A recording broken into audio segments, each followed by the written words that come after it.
Hello everyone, welcome to SB institute. Welcome you all. আমি শুভেন্দু অধিকারী তোমাদের জন্য উইকলি কারেন্ট অ্যাফেয়ার্সের খুব গুরুত্বপূর্ণ একটি সেশন নিয়ে চলে এসেছি। আজকে যেহেতু আমরা 2024 থেকে বলেছিলাম উইকলি কারেন্ট অ্যাফেয়ার্স দেবো, সেটাই আজকে সেই ক্লাসই কিন্তু শুরু হবে আজকে এখন। আর হচ্ছে আমরা তো বলেছিলামই যে প্রত্যেকটা কনসেপ্টের কিন্তু ক্লাস থাকবে প্রত্যেকটা সাবজেক্টের আমাদের চ্যানেলে, সে মোতাবেক কিন্তু আমাদের ক্লাস হচ্ছে। তোমরা যারা যারা আমাদের চ্যানেল এখনো সাবস্ক্রাইব করবে তারা অতি সত্ত্বর চ্যানেলকে সাবস্ক্রাইব করে রাখো এবং পাশে থাকা বেল আইকনটিকে প্রেস করে রাখো, যাতে প্রত্যেকটা নোটিফিকেশন আসার সাথে সাথে কিন্তু তোমরা আপডেট পেয়ে যাও। ক্লিয়ার? এটাই বলবো। আর যারা তো দেখছো কিন্তু সাবস্ক্রাইব করোনি, তারাও সাবস্ক্রাইব করো। আর যারা দেখছো তারা কন্টিনিউ ফলো করতে থাকো। আর ভিডিওগুলিকে তোমরা স্কিপ না করে পুরোটা দেখো। আমি আশা করবো প্রত্যেকটা ভিডিও কিন্তু তোমাদের জন্য খুবই গুরুত্বপূর্ণ হচ্ছে, যারা আর কি চাকরির পরীক্ষার অ্যাসপিরেন্ট। চলো তাহলে ক্লাসে যাবো। আজকে জানুয়ারির সেকেন্ড উইকের কারেন্ট অ্যাফেয়ার্স নিয়ে আলোচনা করবো, অর্থাৎ দ্বিতীয় সপ্তাহের কারেন্ট অ্যাফেয়ার্স। যারা প্রিভিয়াস সপ্তাহটা দেখোনি তারা কিন্তু আমাদের চ্যানেলে আছে, কিন্তু তোমরা কিন্তু সেই ভিডিওটা কিন্তু দেখে নেবে। ক্লিয়ার? চলো আজকে দেখো যে অর্জুন পুরস্কার পেল মোহাম্মদ শামি এবং মোহাম্মদ শামি আর শীতল দেবী, দুজন আর কি। দুজনের নাম কিন্তু খুবই আর কি গুরুত্বপূর্ণ, সেই জন্য দুজন আরো 26 জন কিন্তু পেয়েছে কিন্তু তার মধ্যে। আর এটা হচ্ছে এটা কিন্তু 2023-এর অ্যাওয়ার্ডটা কিন্তু দেওয়া হয়েছে, এটা কিন্তু 24-এ দেওয়া হয়েছে, কিন্তু এটা কিন্তু 2023-এর ব্যাপার আর কি, 23-এর বেসিসে আর কি। এই মোহাম্মদ শামি ক্রিকেট থেকে, আর যে শীতল দেবী তিনি কিন্তু যে আর্চারি অর্থাৎ ধনুর্বিদ্যা থেকে। আর এই আর্চারি, এই যে শীতল দেবী ইনি কিন্তু কোথাকার বাসিন্দা? ইনি হচ্ছে জম্মু কাশ্মীরের বাসিন্দা। তার কিন্তু দুটি হাতই নেই, কি শুধুমাত্র মুখ এবং পায়ের সাহায্যে তীরন্দাজি করে তিনি কিন্তু পদক জয় করে নিয়েছেন। ঠিক আছে?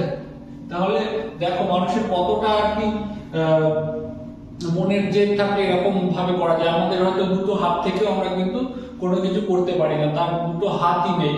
সেই দুটো হাত না থাকা সত্ত্বেও সে কিন্তু আর কি তীরন্দাজিতে পদক জয় করে নিয়েছে। ক্লিয়ার? দেখো আর কি মোহাম্মদ শামি। আর এই যে অর্জুন পুরস্কারটা হচ্ছে কি, অর্জুন পুরস্কার হচ্ছে অর্জুন অ্যাওয়ার্ড সেকেন্ড হাইয়েস্ট। ঠিক আছে? সেকেন্ড হাইয়েস্ট যে আর কি স্পোর্টস এর অ্যাওয়ার্ড আর কি, তার সর্বোচ্চ আর কি খেলাধুলা বিভাগে যে সর্বোচ্চ সম্মানের মধ্যে কিন্তু দ্বিতীয় আর কি, সর্বোচ্চ সম্মানের বেসিসে কিন্তু দ্বিতীয়। আর সর্বোচ্চ সম্মান যদি বলা হয় তাহলে কিন্তু আমাদের বলতে হবে রাজীব গান্ধী খেলরত্ন। রাজীব গান্ধী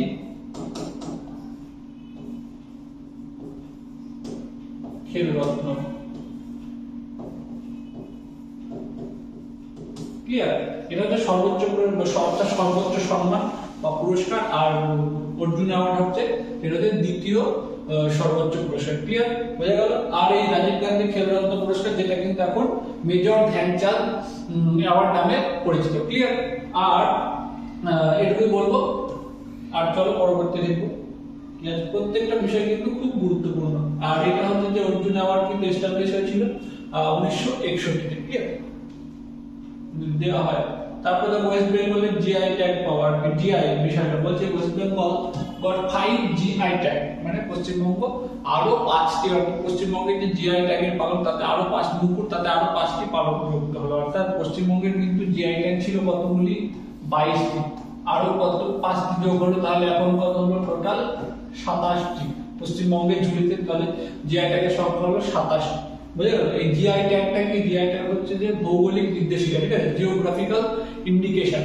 তার মানে হচ্ছে ভৌগোলিক নির্দেশিকা। কোনো যে একটা জিনিস বা কোনো দ্রব্য কোনো জায়গার যে ভৌগোলিক যে অবস্থান, সেই জায়গার আর কি অবস্থানকে একদম রেজিস্ট্রিকৃত করে দেওয়া হয় আর কি, যে হ্যাঁ এই জায়গার এই জিনিসটা। কারণ আর এই যে জিআই ট্যাগ কেন দেওয়া হয়? কারণ হচ্ছে যে এই জায়গার এই যে জিনিসটা উৎপাদিত হচ্ছে বা তৈরি হচ্ছে বা এই জিনিসটা রয়েছে, সেটা কিন্তু সেই জায়গার বেসিসে খুবই মানে ভৌগোলিক গুরুত্ব তার খুব মানে প্রবল এবং কি অত্যন্ত উন্নত মানের জিনিস, মানে ব্যাপারটা খুবই ইউনিক একটা ব্যাপার তার ভিতরে থাকবে। সেই জন্য কিন্তু এই যে জিওগ্রাফিক্যাল ইন্ডিকেশন কিন্তু দেওয়া হয়। ঠিক আছে? এইবারটা পশ্চিমবঙ্গের জিওগ্রাফিক্যাল ইন্ডিকেশন পেল কতগুলিতে? দেখো এখন আর কি এই 2024-এ যেটা অ্যানাউন্স হলো সেটাতে সুন্দরবন স্থানীয়, যেটা সুন্দরবনের যে মধু আর কি, যেটা মৌবন নামে আর কি পরিচিত আর কি, মৌলিক কমিউনিটি কিন্তু এই মধুটা সংগ্রহ করে। আমাদের কোশ্চেন দিয়ে দিতে পারে যে কোন কমিউনিটি আর কি সুন্দরবন হানি যেটা আর কি জিআই ট্যাগ করে সেই মধুটি সংগ্রহ করে কোন কমিউনিটি, অর্থাৎ কোন জাতির মানুষ, সেটা হচ্ছে মৌলিক কমিউনিটি। ক্লিয়ার? তারপর দেখো ব্ল্যাক মুনিয়া রাইস। এই যে ব্ল্যাক মুনিয়া রাইস, এটা আলিপুরদুয়ার ডিস্ট্রিক্টের আর কি, উত্তরবঙ্গের যে আর কি জেলা, সেখানে হচ্ছে যে কি বলবো, এই যে ব্ল্যাক মুনিয়া রাইস, এই চালটা আর কি, এটা কিন্তু একটা জিআই ট্যাগ পেল। তার কারণ হচ্ছে যে ব্ল্যাক মুনিয়া রাইস এটা কিন্তু খুবই গুরুত্বপূর্ণ, স্বাদে গন্ধে এবং অত্যন্ত পুষ্টিগুণ সমৃদ্ধ কিন্তু এই ব্ল্যাক মুনিয়া রাইস, এই জন্য কিন্তু একটি জিআই ট্যাগ পেল। ক্লিয়ার? তারপরে দেখো টাঙ্গাইল আর 3টি শাড়ি কিন্তু পেয়েছে, ঠিক আছে। আমাদের কোশ্চেন দিয়ে দিতে পারে পশ্চিমবঙ্গ কতগুলি শাড়িতে জিআই ট্যাগ পেল 2024 এর, 3টি শাড়িতে। কি কি? টাঙ্গাইল জামদানি শাড়ি। টাঙ্গাইল জামদানি শাড়িটা কিন্তু নদিয়া এবং পূর্ব বর্ধমান।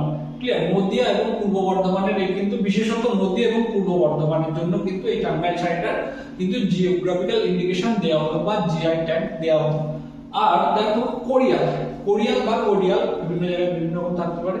এই যে শাড়িটা, এই শাড়িটা কিন্তু মুর্শিদাবাদের, এর কিন্তু মানে যে জিওগ্রাফিক্যাল ইন্ডিকেশন কিন্তু মুর্শিদাবাদের যে কোরিয়াল শাড়িটা, সেটাকে কিন্তু জিওগ্রাফিক্যাল ইন্ডিকেশন দেওয়া হলো। আর তারপরে দেখো আমরা গড় জামদানি, যেটা কি গড় জামদানি শাড়ি, এটা কিন্তু কি বীরভূমের। ঠিক আছে, বুঝে গেল? তাহলে পশ্চিমবঙ্গ 5টি যে নতুন জিআই ট্যাগ পেলো, সেটা কি কিতে আমরা পেলাম? যে সুন্দরবন হানি পেল, আর ব্ল্যাক মুনিয়া রাইস, আর কি 3টি শাড়ি, যেটা হচ্ছে গড় জামদানি আর কি, আর দেখো হচ্ছে যে টাঙ্গাইল জামদানি শাড়ি আর কোরিয়াল। ক্লিয়ার? চলো, আর একটা বিষয়, পশ্চিমবঙ্গের প্রথম জিআই ট্যাগ যদি বলে তাহলে সেটা হবে দার্জিলিং চা।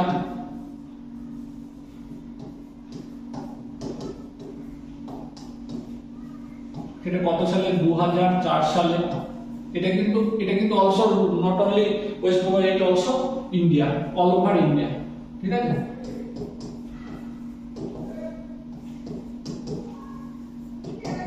মানে ভারতের কিন্তু প্রথম জিআই ট্যাগ করা দ্রব্য যদি বলে সেটা কিন্তু দার্জিলিং চা হবে, সেটা কিন্তু 2004 সালে। ক্লিয়ার? চলো, তারপরে দেখো আরেকটা গুরুত্বপূর্ণ জায়গা, সেটা হচ্ছে Indramani Pandey took over the charges of the BIMSTEC। Clear? BIMSTEC একটা সংস্থা, এটা হচ্ছে যে কি, দেখো আমি ডিটেইলস পুরো ব্যাপারটা বলছি। বলছে সেক্রেটারি জেনারেল হবে কি, 4th সেক্রেটারি জেনারেল, যিনি কিন্তু also as the first Indian. ঠিক আছে? প্রথম ভারতীয় হিসেবে কিন্তু BIMSTEC এর কিন্তু যে সেক্রেটারি জেনারেল হলো, সেটা কিন্তু প্রথম ভারতীয় হিসেবে। আর তিনি কাজ স্থলাভিষিক্ত কি তেনজিং লেখেলেন। ক্লিয়ার? তেনজিং লিখেল বা লেখেলেন কিন্তু স্থলাভিষিক্ত হলেন। ক্লিয়ার? তারপরে দেখি যে BIMSTEC এর কথাটার পুরো অর্থ কি? বে of Bengal initiative for the multi sectoral technical economic cooperation. Clear? এটা কত সালে আর কি তৈরি হয়েছিল? সেটা হচ্ছে যে 6 জুন 1997। আর এর হেডকোয়ার্টার কোথায়? এর হেডকোয়ার্টার ঢাকা, বাংলাদেশ। ক্লিয়ার? দেখো কতগুলি সদস্য বর্তমানে কিন্তু 7টি সদস্য রয়েছে, বাংলাদেশ, শ্রীলঙ্কা, ইন্ডিয়া, নেপাল, ভুটান, থাইল্যান্ড আর মায়ানমার। এই যে BIMSTEC এই সংস্থাটি কেন গঠিত? দেখো বলেছে মাল্টি সেক্টরাল, খুব ভালো করে দেখতে হবে। দেখো মাল্টি সেক্টরাল মানে কি, বহুক্ষেত্রীয় আর কি, টেকনিক্যাল এন্ড ইকোনমিক মানে হচ্ছে যে প্রযুক্তিগত এবং অর্থনৈতিক সহযোগিতায় যে যতগুলি দেশ এই যে সংস্থায় আর কি নথিভুক্ত রয়েছে, সেই দেশগুলির অর্থনৈতিক এবং প্রযুক্তিগত সহযোগিতা, মানে একে অপরকে অর্থনৈতিকভাবে এবং প্রযুক্তিগত সহযোগিতা করে কিন্তু তারা আর কি অগ্রগতির দিকে এগোবে। সেটাকে শিল্প, ব্যবসা বাণিজ্য, কৃষি, মৎস্য ইত্যাদি সমস্ত বিষয়, তারপরে চর্মশিল্প, সমস্ত কিছু কিন্তু এর ভিতরে কিন্তু থাকবে। বোঝা গেল? তাহলে এই হচ্ছে যে ব্যাপার। তাহলে BIMSTEC এর সদর দপ্তর হচ্ছে যে ঢাকা, বাংলাদেশে। ক্লিয়ার? চলো, তারপরে দেখো বলছে 35 ন্যাশনাল রোড সেফটি উইক জানুয়ারি, যেটা আর কি এখন চলছে, 11 to 17 জানুয়ারি, অর্থাৎ 35তম ন্যাশনাল রোড সেফটি যে উইক চলছে, সেটা কিন্তু এই যে এখন আর এই সপ্তাহে যে আমাদের উইকলি কারেন্ট অ্যাফেয়ার্স চলছে, সেটাই দেখো 11 থেকে 17 এই যে সপ্তাহটা কিন্তু কি বলছে, যে ন্যাশনাল রোড সেফটি উইক চলছে। বুঝে গেল? যে সড়ক দুর্ঘটনার বিষয়ে আর কি মানুষকে সচেতনতা বৃদ্ধি করা, এই বিষয় মানে আর কি মানে সাবধানতা আরো অবলম্বন করে এই বিষয়গুলিকে সচেতনতা বৃদ্ধি করার জন্যই কিন্তু এই উইকটাকে কিন্তু পালন করা হয়। ঠিক আছে? এটা অবজার্ভ করে যে কোন সংস্থা এটাকে আর কি মানে অবজার্ভ করে বা পালন করে আর কি, সেটা দেখো বলছে যে ministry of road transport and highways. ঠিক আছে? এই সংস্থায় কিন্তু আর কি যে কোন বিভাগ আর কি বা কোন মন্ত্রক, সেটা বলে যে সড়ক এবং পরিবহন মন্ত্রক। ক্লিয়ার? তারপরে বলছে Raghuram Iyer has been appointed the CEO of Indian Olympic association, ঠিক আছে, ইন্ডিয়ান অলিম্পিক অ্যাসোসিয়েশন। তাহলে রঘুরাম আয়ার নতুন সিইও বা চিফ এক্সিকিউটিভ অফিসার হলেন Indian Olympic association, Indian Olympic association, ঠিক আছে, ক্লিয়ার। যেটা আর কি ফাউন্ডেড হয়েছিল কত 1927, যেটা ইন্ডিয়ান অলিম্পিক অ্যাসোসিয়েশন ফাউন্ডেড হয়েছে 1927। আর কি এখন প্রেসিডেন্ট কে আছে পিটি উষা, আর কি হেডকোয়ার্টার কোথায় নিউ দিল্লি, ক্লিয়ার। তাহলে আমরা কি পেলাম যে নতুন আর কি ইন্ডিয়ান অলিম্পিক অ্যাসোসিয়েশনের নতুন সিইও হয়েছেন কে, যে তিনি হচ্ছে রঘুরাম আয়ার, ক্লিয়ার। চলো তারপর দেখো উড়িষ্যা রাজ্য। উড়িষ্যা রাজ্য কিন্তু উড়িষ্যা রাজ্য আরো 7টি বিষয়ে আর 7টি দ্রব্যের উপরে কিন্তু জিআই ট্যাগ পেল। সেটা কি, সেগুলো কি কি আমরা দেখে নেবো। আমি জিআই ট্যাগের বিষয়ে আগেই বললাম যে জিওগ্রাফিক্যাল ইন্ডিকেশন বা ভৌগোলিক নির্দেশিকা, কোন স্থানের জন্য সেই মানে এই কোন স্থানের এই জিনিসটি প্রসিদ্ধ, ওই দ্রব্যটি কোন স্থানের প্রসিদ্ধ, মানে ওই জায়গাটা যেহেতু জিওগ্রাফিক্যাল ইন্ডিকেশন ব্যাপারটা ভৌগোলিক নির্দেশিকা, কোন জায়গার জিনিসটা আর কি প্রসিদ্ধ, এটাই এই বিষয়টার উপরে কিন্তু জোর রাখা হয়, ক্লিয়ার। দেখো Odisha Mayurbhanj district red ant weaver, ঠিক আছে, বলছে chutney red ant weaver ant মানে আর কি যে লাল পিঁপড়ে একটা ওখানে এক জাতীয় পিঁপড়ে রয়েছে রেড ওয়েভার অ্যান্ড মানে আর কি যারা আর কি পাতাগুলোকে আর কি পাতাগুলোকে সেলাই করে আর কি তাদের ইয়েতে যে বাসা তৈরি করে ওয়েভার অ্যান্ড দ্যাটস কল্ড কি কাই চাটনি বা এটাকে সিমিলিপল কাই চাটনি না, মানে এটার যদি আর কি আঞ্চলিক নাম হয় তাহলে কিন্তু এটা সিমিলিপল কাই চাটনি, ঠিক আছে, মানে এর কিন্তু আঞ্চলিক নাম, সেটা কিন্তু জিআই ট্যাগ পেল। এর কিন্তু ঔষধি গুণও আছে এবং খেতে খুব সুস্বাদু আর কি, সেই মানে ট্রাইবাল উপজাতিতে কিন্তু এর কিন্তু সবচেয়ে মানে গুরুত্বপূর্ণ এই কারণে এর কিন্তু ঔষধি গুণ আছে, তার জন্যই কিন্তু একটা যে সামান্য পিঁপড়ের যে চাটনি আর কি যে সেটাও কিন্তু জিওগ্রাফিক্যাল ইন্ডিকেশন পেয়ে গেল, ঠিক আছে। That get GI tag, total GI tag মানে ওড়িশা কত হলো 25টা, তার মধ্যে আগে 2024 কিন্তু যে অ্যানাউন্সমেন্ট হলো তাতে কিন্তু 7টি আর কি জিআই ট্যাগ পেল। তার মধ্যে এই যে হচ্ছে তোমার রেড অ্যান্ড চাটনি, যেটা আর কি যে তার আঞ্চলিক নাম কি সিমিলিপল কাই চাটনি। আর এটা কিন্তু আর একটা বিষয় গুরুত্বপূর্ণ জায়গা মনে রাখতে হবে যে এই যে সিমিলিপল আর কি সিমিলিপল যে আর কি টাইগার রিজার্ভ যেটা, সেটা কিন্তু যে এশিয়ার সেকেন্ড লার্জেস্ট কিন্তু বায়োস্ফিয়ার রিজার্ভ কিন্তু এখানে রয়েছে, ঠিক আছে। তারপরে দেখো আরো একটা জায়গা বলছে কি লাঞ্জিয়া সৌর পেন্টিং, ক্লিয়ার। এই যে এই পেন্টিংটা, এই লাঞ্জিয়া সৌর পেন্টিংটা, এটা হচ্ছে এটাও কিন্তু ওড়িশার কিন্তু একটা জিআই ট্যাগ পেল। এই পেন্টিংটা, এই দেওয়াল চিত্রটা, ঠিক আছে, এই দেওয়াল চিত্রটা কি বলা হয় যে ইডিটা, ক্লিয়ার, ইডিটাল ইজ দা মানে আঞ্চলিক নাম। এই দেওয়াল চিত্র মানে এটা কিন্তু একটা এক প্রকার দেওয়াল চিত্র, আমাদের কোশ্চেন দিয়ে দিতে পারে। জেনারেলি কোশ্চেন গুলো কেমন আসে, যেগুলো ভাইবা টাইমাতে আসে, মানে এইসব বিষয়গুলো খুব খুঁটিনাটি বিষয়, সেই জন্য কিন্তু প্রত্যেকটা বিষয়ের খুঁটিনাটি কিন্তু আমাদের জেনে রাখতে হবে। আর পরীক্ষাতে আসবে না এমন কোনো ব্যাপার নেই, প্রত্যেকটা বিষয় থেকে কিন্তু কোশ্চেন চলে আসতে পারে। এখন পরীক্ষার যা ধরন বা অর্থাৎ কোশ্চেনের যে প্যাটার্ন আর কি বর্তমানে হয়ে গেছে, তাহলে কি এই যে কি লাঞ্জিয়া সৌর পেন্টিং, এটা কিন্তু একটা দেয়াল চিত্র, ঠিক আছে। এই দেয়াল চিত্র কি মানে যাদের আর কি আইকনিক লোকজন আর কি, যে পূর্বপুরুষরা মানে হয়তো তাদের পূর্বপুরুষ কেউ আর কি খুব ভালো কাজ করেছে আর কি, বা তাদেরকে আইকন হিসেবে মানে, ঠিক আছে, তাদের আদর্শে আর কি চলছে, তাদের কাজকর্ম কীর্তিকলাপ কিন্তু সুন্দরভাবে দেয়ালে কিন্তু চিত্রের মাধ্যমে ফুটিয়ে তোলা হয়। এটাই হচ্ছে যে আমাদের লাঞ্জিয়া সৌর পেন্টিং, ঠিক আছে, যেটা আর কি উড়িষ্যা রাজ্যের একটি নতুন জিআই ট্যাগ। তারপর দেখো যে কোরাপুট এটা কি কোরাপুট কালা জিরা রাইস, তাহলে কোরাপুটের যে কালো জিরা রাইস সেটা কিন্তু জিআই ট্যাগ পেল, সেটাও কিন্তু ওড়িশা রাজ্যের। এই কালো জিরা রাইস কিন্তু তাহলে পশ্চিমবঙ্গ পেল কি ব্ল্যাক মুনিয়া রাইস, এটা কি কোরাপুটের কালা জিরা রাইস, যেটাও কিন্তু একটা কালো ধান আর কি, ঠিক আছে। সেই কালো ধানটা থেকে এটারও কিন্তু অত্যন্ত আর কি কিন্তু পুষ্টিগুণ সমৃদ্ধ এবং স্বাদে গন্ধে কিন্তু খুবই সুন্দর আর কি, সেই জন্য কিন্তু এটা একটা জিআই ট্যাগ পেয়ে গেল, ঠিক আছে। দেখো যে এটাকে কিন্তু প্রিন্স অফ রাইসও বলা হচ্ছে, আর its aroma, taste and texture and the nutritional value, মানে কি পুষ্টিগুণ কিন্তু অত্যন্ত পুষ্টিগুণ রয়েছে, সেই জন্য কিন্তু এটা কিন্তু একটা জিআই ট্যাগ পেয়ে গেল। দেখো তারপরে দেখো এই যে খেজুরি গুড়, মানে ওড়িশার যে খেজুরের গুড় সেটা কিন্তু জিআই ট্যাগ পেয়ে গেল, ঠিক আছে। যে খেজুরের গুড় যখন এখন কিন্তু যে খেজুরের গুড়ের মরশুম চলছে, ঠিক একদম খুব সুন্দর সময়ে কিন্তু ওড়িশা একটা সুন্দর জিআই ট্যাগ পেয়ে গেল, সেটা কিন্তু খেজুরের গুড়ের উপরে, ঠিক আছে। খেজুরের গুড়, ক্লিয়ার। এই দেখো খেজুরের গুড়ের উপরে কিন্তু ওড়িশা একটা জিআই ট্যাগ পেয়ে গেল, এটা কিন্তু আমাদের মনে রাখতে হবে, ঠিক আছে। তারপরে দেখো নেক্সট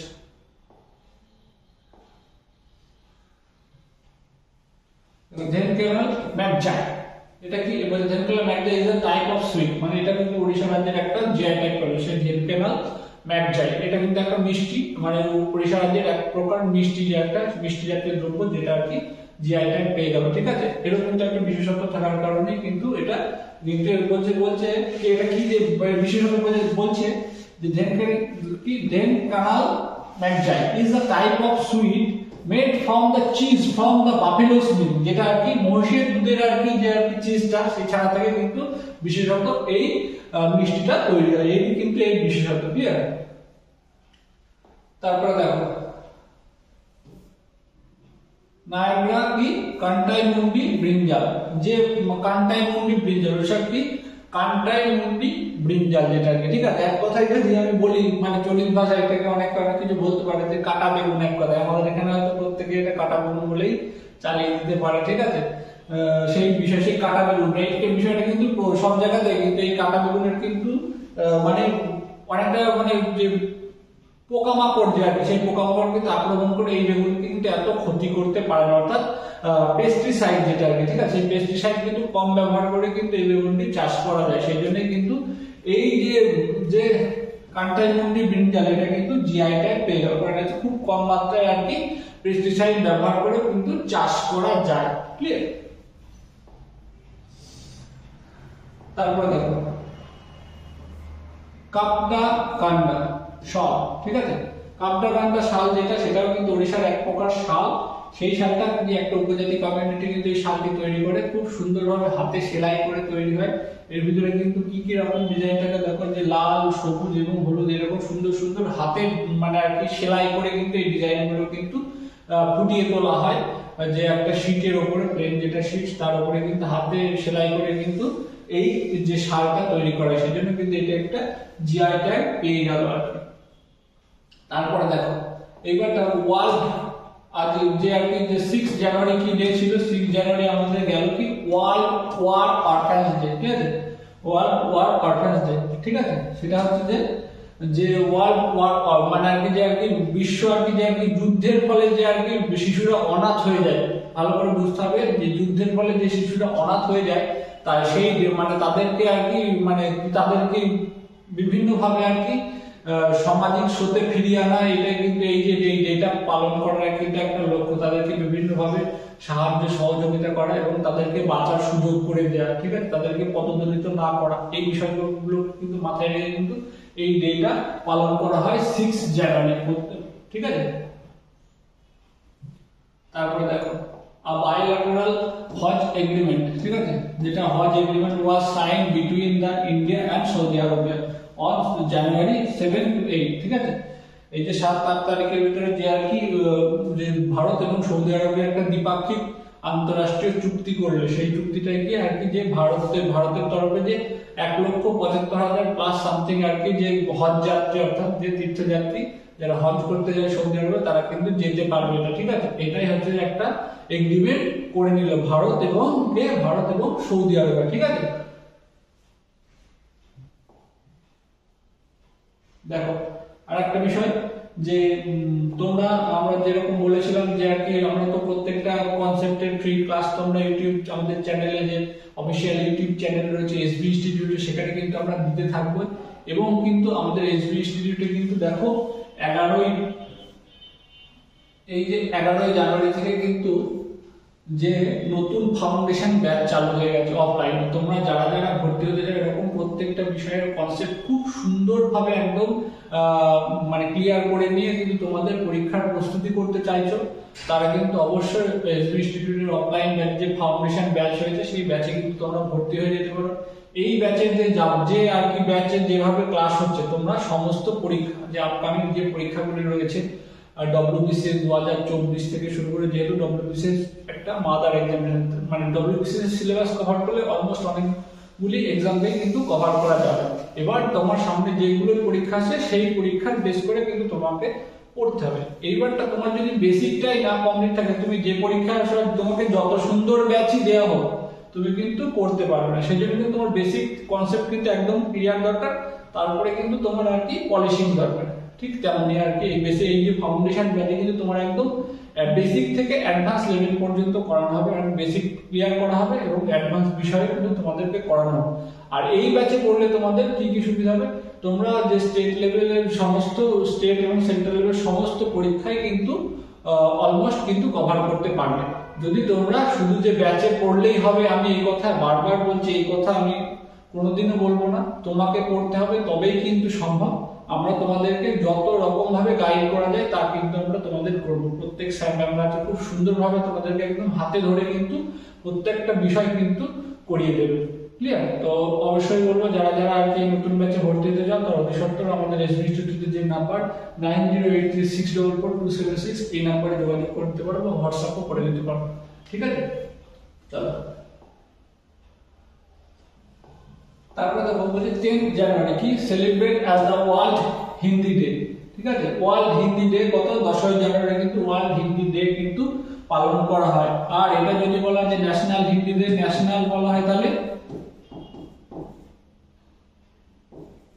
ন্যাশনাল হিন্দি ডে যদি বলা হয় তাহলে কিন্তু এটা হয়ে যাবে 14ই সেপ্টেম্বর। ক্লিয়ার? তাহলে 14ই সেপ্টেম্বর হচ্ছে ন্যাশনাল হিন্দি ডে আর 10ই জানুয়ারি কি ওয়ার্ল্ড হিন্দি ডে। ক্লিয়ার? প্রত্যেকটা বিষয় কিন্তু আমাদের জেনে রাখতে হবে। দেখো 11th জানুয়ারি, 11th জানুয়ারি কি death anniversary of Lal Bahadur Shastri. Clear? Death anniversary of Lal Bahadur Shastri. আর তিনি জন্মগ্রহণ করেছিলেন 2 অক্টোবর 1904। তার মানে হচ্ছে যে দেখো 2 অক্টোবরে কিন্তু আমরা গান্ধী জয়ন্তী পালন করি, কিন্তু লাল বাহাদুর শাস্ত্রী কিন্তু সেদিনকেই কিন্তু তারও কিন্তু একটা জন্ম জয়ন্তী, সেটা কিন্তু 2 অক্টোবর। এটা কিন্তু আমরা কেউ খেয়ালই করি না। ক্লিয়ার? সেদিন এই বিষয়গুলো কিন্তু জানতে হবে। আর তিনি তার মৃত্যুদিন কবে 11ই জানুয়ারি 1996। তাহলে 11ই জানুয়ারি তার মৃত্যু দিবস ছিল। ক্লিয়ার? চলো আর কি বলছে national human trafficking awareness day. National human trafficking awareness day সেটাও কিন্তু 11ই জানুয়ারি পালিত হচ্ছে। তাহলে 11ই জানুয়ারি আমরা কি কি পেলাম, 11ই January national human trafficking awareness day আর কি লাল বাহাদুর শাস্ত্রী মৃত্যু দিবস। ঠিক আছে, clear? Death anniversary of Lal Bahadur Shastri.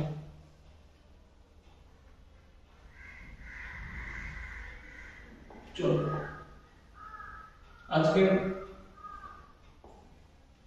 এই যে এটা তো লাস্ট কি ন্যাশনাল ইউথ ডে, যেটা গতকালকে আমাদের ছিল 12ই জানুয়ারি ন্যাশনাল ইউথ ডে আর কি, যে জাতীয় বা রাষ্ট্রীয় যুব দিবস যেটা আর কি পালিত হয় প্রত্যেক বছর 12ই জানুয়ারি কি স্বামী বিবেকানন্দের জন্মদিন উপলক্ষে। ঠিক আছে, সেই জন্মদিন, তার জন্মদিন কত 12ই জানুয়ারি কততে 12ই জানুয়ারি 1863 সালে কিন্তু তিনি জন্মগ্রহণ করে। তার জন্মদিন মানে জন্মদিবস সেই উপলক্ষে কিন্তু জাতীয় যুব দিবস বা রাষ্ট্রীয় যুব দিবস কিন্তু পালিত হয়। এই যে 2024-এর থিম কি ছিল, 2024-এর থিম কি ছিল, arise and realise the power you hold, মানে ওঠো জাগো, তোমার ভিতরে শক্তি কি আছে সেটাকে আগে খোঁজের কথা। তাহলে এই থিমটা কি, এই থিমটা কি ওঠো জাগো, মানে এই বছরের থিম। সেটা কি হচ্ছে ভালো করে দেখো, অ্যারাইজ অ্যান্ড রিয়ালাইজ, যে অনুভব করো তোমার ভিতরে সেই শক্তিটাকে। ঠিক আছে, এই যে ন্যাশনাল ইউথ ডে কথা, স্বামী বিবেকানন্দের জন্মদিন কততে আমাদের 1863 সালে। আর তার মৃত্যুদিন কত সালে, তার মৃত্যুদিন হচ্ছে 4th জুলাই কত 1902 সালে। আর গান্ধীজি খুব সরি যে স্বামীজি আর কি যে বিষয়ে আর কি খুব মানে প্রসিদ্ধ হয়েছিল যে শিকাগো ধর্ম মহাসভায় আর কি বক্তৃতা দেওয়ার জন্য, সেই বিষয়টি কত 1893 সাল 11ই সেপ্টেম্বর এই দিন কিন্তু তিনি শিকাগো ধর্ম মহাসভায় আর কি বক্তব্য রেখেছিলেন, যার জন্য কিন্তু মানে ভীষণ ভাবে কিন্তু বিশ্বের কাছেও কিন্তু তিনি পপুলার হয়ে গিয়েছিলেন। ক্লিয়ার? তাহলে আজকের ক্লাস এখানে শেষ করব। তোমাদেরকে বলবো ক্লাস শেষ করার আগে যারা এখন আমাদের চ্যানেলটি সাবস্ক্রাইব করে না তারা অতি সত্বর আমাদের চ্যানেলকে সাবস্ক্রাইব করে রাখো এবং পাশে থাকা বেল আইকনটিকে প্রেস করে রাখো, যাতে প্রত্যেকটি আপডেট আসার সাথে সাথেই তোমরা নোটিফিকেশন পেয়ে যাও। আর আরো একটি কথা বলবো, যারা আর কি অফলাইন ব্যাচে ভর্তি হয়ে তারাও কিন্তু অতি সত্বর কন্ট্যাক্ট করে নাও আমাদের অফিসিয়াল ইউটিউব চ্যানেল, আমাদের যে অফিসিয়াল নাম্বার আছে 9083644276 এই নম্বরে, আর বা তোমরা কল করতে পারো বা হোয়াটসঅ্যাপ করে কিন্তু যাবতীয় ইনফরমেশন জেনে নিতে পারো। আর আরো একটা বিষয় বলবো, তোমরা আমাদের এসবি ইনস্টিটিউটের অফিসিয়াল ইউটিউব চ্যানেলটিকে সাবস্ক্রাইব করে রাখো, যাতে প্রত্যেকটা মানে ফ্রি ক্লাসগুলো তোমরা আর কি পেয়ে যেতে থাকো এবং তোমরা যাবতীয় যে এক্সাম ওরিয়েন্টেড যা নোটিফিকেশন সেগুলো তোমরা পেয়ে যাও। Till then, stay focus on your goal. Thank you everyone.